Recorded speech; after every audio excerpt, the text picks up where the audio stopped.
Welcome to my video on quadrilaterals.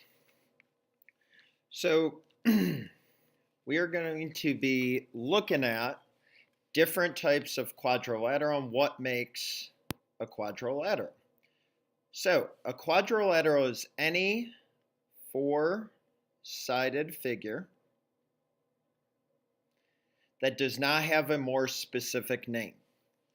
Quadrilaterals are the broadest category and contain all other four-sided figures. Specific names are given to quadrilaterals that can be classified by sides and angles. So let me get this. Whoops. Okay. Sides and angles.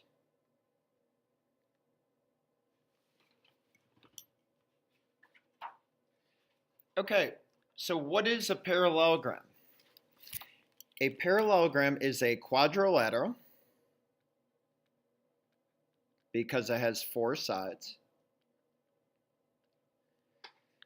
And if you look, opposite sides are parallel. So this is parallel to this, and this is parallel to this. So they're parallel and congruent.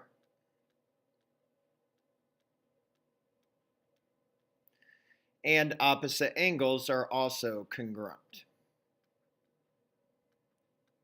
So if you look here, this is congruent to this, and this is congruent to that. That's what opposite angles are congruent. So then, oftentimes on quadrilaterals, you'll see markings to show what angles and what sides are congruent. So this side is congruent to this side. And then I'm going to use a different marking here because it's a different size. So this side is congruent to this side. And then, of course, you can do the same thing with the angles. So I'm going to do 1/2 circle there, and that's congruent to that because we said opposite angles are congruent. And then this one, I'm going to use a double, is congruent to this one. Okay, so if you look for the same symbols, that tells you they're congruent. So congruent, congruent, congruent, congruent. Okay, turn to page 2.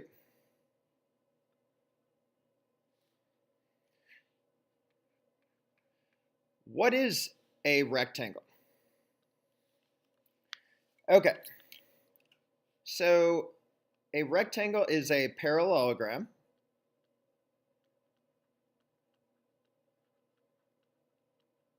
and here's why it's a parallelogram. Opposite sides are parallel and congruent. And remember, a parallelogram has two sets of parallel sides, meaning this is one set that's parallel. So this is parallel to this, that's one set, and this is parallel to this, there's the second set. Now here's what makes it a rectangle. It has 4 right angles, which measure 90 degrees. Okay, so I'm going to go ahead and draw in my right angles, and I'm just drawing a box in here, and it's very difficult for me to draw a nice square box, but do the best you can there.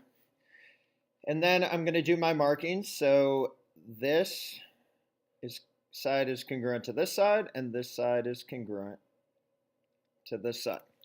Now, it says diagonals are congruent and bisect each other. So this is where you're going to need a ruler. So I will give you a second to get a ruler.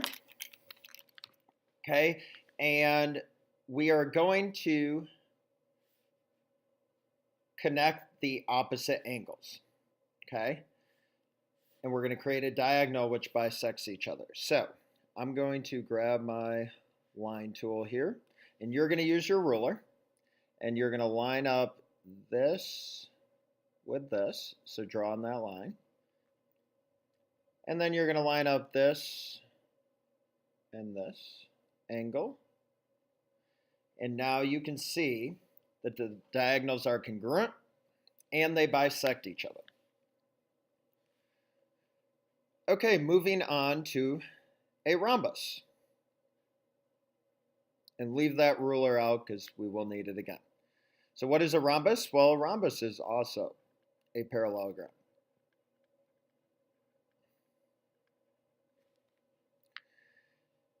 And that's because, well, I have this a little out of order, but let's go with this. This is what makes it a rhombus. All sides are congruent.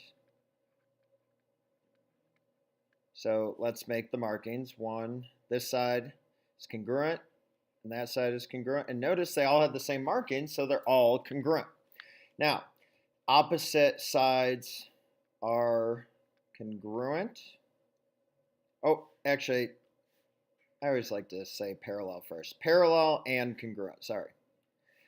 Opposite sides are parallel and congruent. It just sounds better to me to put parallel first. I don't know why. Okay. And then opposite angles are congruent. So meaning, and let's do the markings, this angle is congruent to that angle. Those are opposite angles. And then this is a different angle because this is obtuse. That angle is congruent to that angle. And just a quick review, these are acute because they're less than 90. This is obtuse because it's greater than 90. Okay, now we're going to need our ruler again, and we're going to see if we can figure out what goes in this blank. So let's draw our diagonals. So connect those two angles and connect these two angles. Okay, now diagonals, and I think you figured this one out, bisect each other. What kind of angles? They intersect at what kind of angles? Hopefully you were thinking right angles because draw the little box in. Okay. Oops. And folks, I don't want to erase here, but make your boxes look like squares. It's very difficult for me to do on the computer here, but make them look like square boxes. So they intersect at right angles. Okay, moving right along. It says, what is a square? Okay, you probably guessed it by now. This is the third type of parallelogram. So far, we've had rectangle, we've had rhombus, and now square is the third parallelogram. So it's a parallelogram, and it's actually a rectangle. And if you look back at the definition of a rectangle has 90-degree angles. Well, so does a square. So that makes square a rectangle. So let's draw in our markings. So there's our right angles. Okay, and because it has 4 right angles, that means it's a rectangle. Now this is what makes it a square. It has 4 congruent sides. So make your markings and then write rhombus with 4 right angles. And all sides are congruent. So yes, this is also a rhombus because it has 4 congruent sides. But remember, a rhombus says nothing about right angles. So that's why the rhombus up here is not a square, but this square is a rhombus. Okay, and that's where things get a little confusing. Okay, opposite sides are parallel, meaning this is parallel to this, and this is parallel to this. Those are opposite sides. Okay, it has 4 right angles, which measure 90 degrees. Diagonals are perpendicular. And remember, perpendicular is when 2 lines meet to form a 90-degree angle. They're the same length, and they bisect each other. So grab your ruler again. Now grab my line tool. And we're going to connect the opposite angles like this. Okay? And they're perpendicular, and they form a right angle. So look, when two lines intersect and form a right angle, that's called perpendicular. So you can draw square in. Okay, so each of these are right angles here. Okay, we have one last shape to discuss, and that's a trapezoid. Okay, a trapezoid is a quadrilateral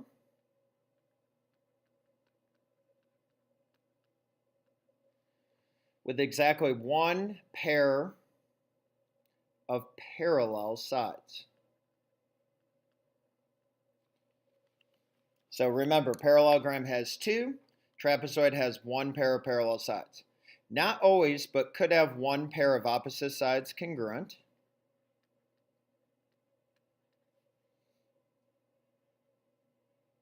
And a trapezoid with congruent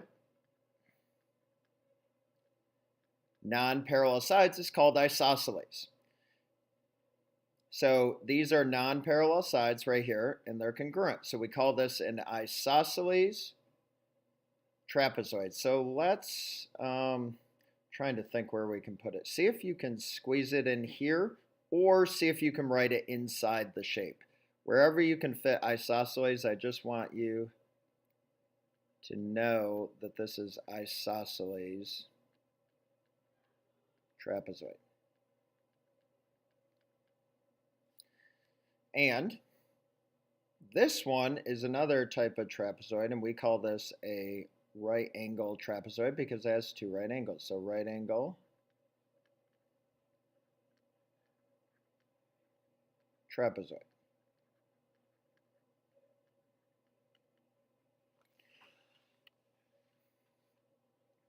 Okay, now we're going to look at this chart, and we're going to fill this out together using all the characteristics that we've just learned about. Okay, so I'm going to read the characteristic, give you a second to think about it, and then we're going to mark it. So, parallelogram. So this picture right here, only one pair of parallel sides. No. Two pairs of parallel sides. Yes. All sides congruent. Not in this one, no. Opposite sides are congruent. Yes, these are congruent, these are congruent. All angles are right angles. No. Opposite angles are congruent. Yes. Okay, now we have a rectangle. Only one pair of parallel sides? No, because that's a trapezoid. Two pairs of parallel sides? Yes, because it's a type of parallelogram. All sides congruent in a rectangle? No. All right angles? Yes. Opposite angles are congruent? Yes. Oh, and opposite sides are congruent? Yes. Because look, this is a parallelogram, so it's got to have all the markings of a parallelogram. And what makes this a rectangle? The right angles. So that's why this one has one more check than a parallelogram. Okay, a square. One pair? No. Two pair? Yes. All sides congruent? Yes. Opposite sides are congruent? Yes, because it's a parallelogram. All right angles? Yes, which makes this also a rectangle. And opposite angles are congruent? Yes, so that has every single one except for one pair of parallel sides. Now, a rhombus. Only one pair of parallel sides? No. Two pairs of parallel sides? Yes, because it's a parallelogram. All sides are congruent? Yes. Opposite sides are congruent? Yes, because it's a parallelogram. All right angles? No. Opposite angles are congruent? Yes. And the last one is a trapezoid. Because it's a parallel, not a parallelogram, it's not going to have any of these markings. So the only one it's going to have is one pair of parallel sides. Okay. Now we've got one last page and we're going to complete the quadrilateral chart. So I need to pull up a chart to make this a little bit easier for you to fill out because it's sideways on the note. So turn to page 4. And what are we learning about? What are these groups of shapes called? Quadrilaterals.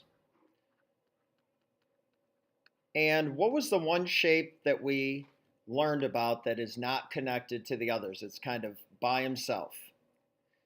Yes, that's a trapezoid because it has one pair of only one set of parallel sides. So that's a trapezoid. So he's by himself. Now, look here. What do we call the big group of quadrilaterals? The parallelogram. And remember, there's 3 types of parallelograms. And do you remember the secret one? The secret one is the square, because the square is all of the other shapes under the parallelogram category. It's a parallelogram, it's also a rhombus, and it's also a rectangle. So these are the 3 types of parallelograms, but a square is a rectangle, and a square is a rhombus. And so they all connect back to parallelogram. That concludes our notes on quadrilaterals. I hope you have a great day.